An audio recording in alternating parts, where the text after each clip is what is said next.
Guys, may ginagawa tayo.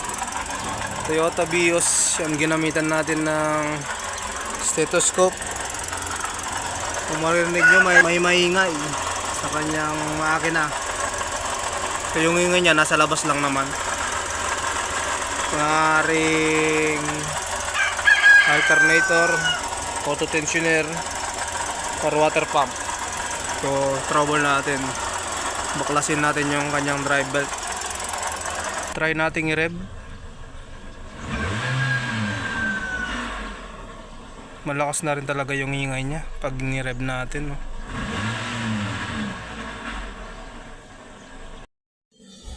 Yan, natanggalan natin ang kanyang drive belt. So matutrouble natin maayos kung saan talaga yung maingay. Ikot natin yung mga pulley at bearing. Sa alternator wala naman, sa tensioner wala naman. Ito yung sa kanyang water pump,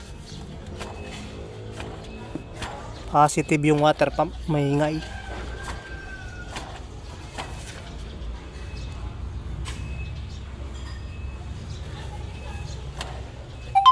Dito nang gagaling yung ingay niya, sa water pump.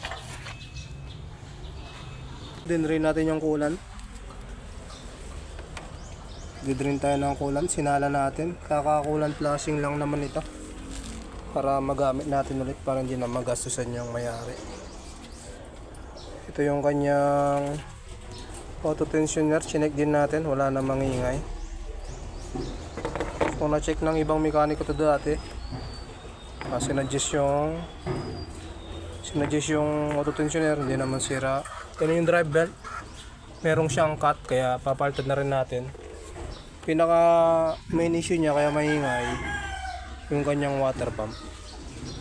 Guys, ito yung water pump. Ito yung maingay, oh. Pakinggan nyo.